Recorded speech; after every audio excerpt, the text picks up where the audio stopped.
and we are working among the most impoverished communities in Marathwada region. Marathwada region is otherwise notoriously known as a hotbed for farmers' suicides. During the past decade, more than 1,000 farmers have committed suicide. Now, most of the farmers in this region are dependent on rain-fed agriculture. It's a different kind of agrobiodiversity which is prevalent in this region. Most of the farmers are involved in millet farming, a little bit of wheat, and a lot of pulses being cultivated in this region. The rainfall is between 350 millimeter to 450 millimeter. During the past 4 years, there has been continuously 3 years of drought and 1 year of just adequate rainfall. When the farmers face the years of drought, some committed suicide, some were driven to desperation and had to seek other livelihoods in cities. So many had to migrate as well, and those who remained struggled a lot. So it became a necessity for us to seek alternative solutions along with the farmers. In this regard, it was useful for us to be in this agriculture biodiversity network, to learn from other network partners on how to build resilience among the farmers. Resilience, as the community defines it, is the ability of a farmer to spring forth from a point in which they were devastated by lack of rainfall or pests or diseases or whatever may be the calamities that have come to them. So it was interesting to know and learn from the farmers from Africa, from other parts of Asia, and also experiences internationally from our network partners from Europe as well. Being a part of this network helped us to come up to some apt solutions together with the farmers.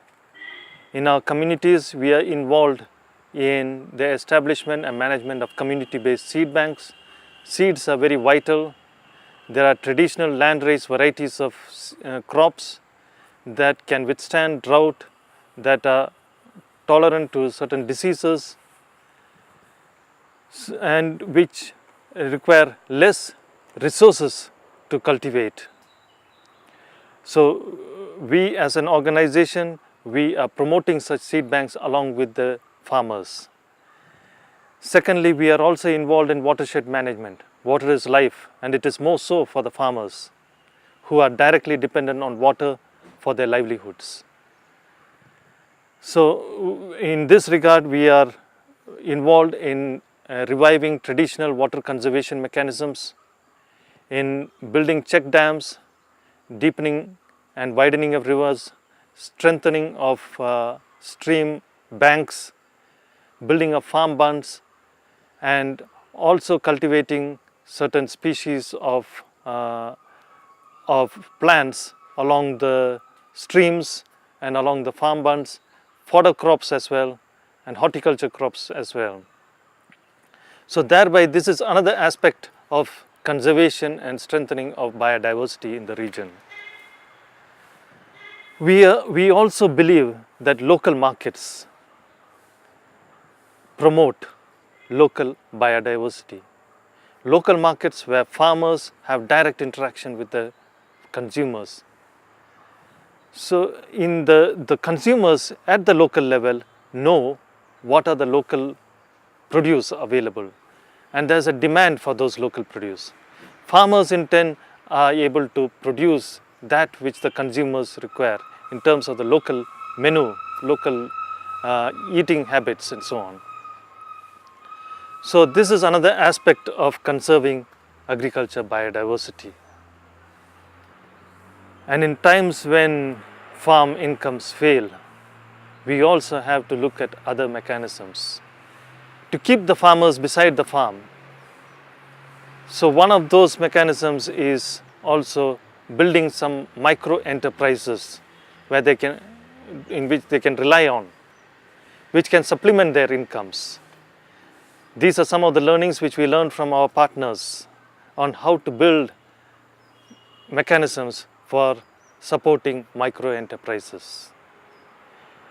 We are also involved in promoting organic agriculture in a big way. Organic agriculture and water conservation is interconnected. In the same way, organic agriculture and agro-biodiversity is also interconnected. Through organic agriculture, we promote mulching and the ability of the soil to contain moisture. Thereby, the plants can withstand longer periods of drought. In organic agriculture, we promote plenty of crops, a lot of varieties in a given space of land, thereby also promoting agro-biodiversity.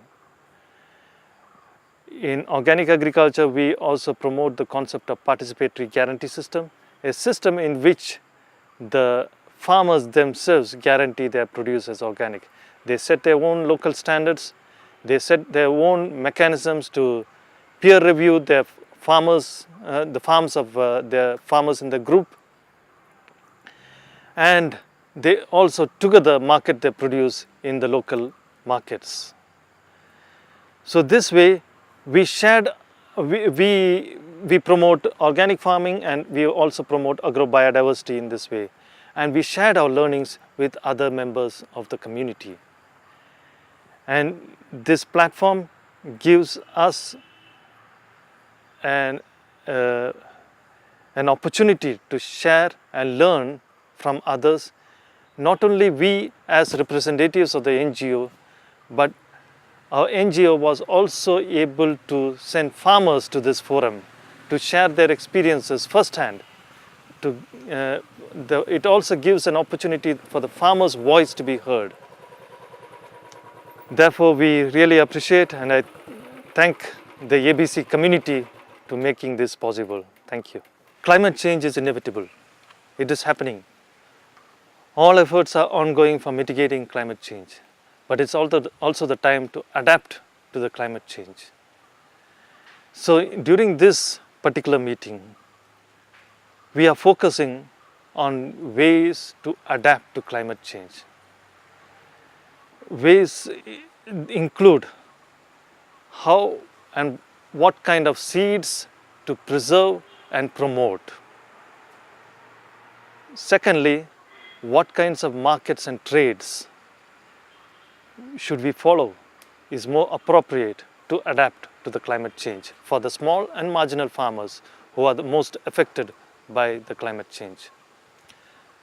Thirdly, how do we communicate the voice of the farmers to the policymakers and influence policies at different levels to enable the farmers to adapt to climate change. So these are the three aspects we as a group have come together to discuss and fine-tune our own mechanisms which we are having in the grassroots level.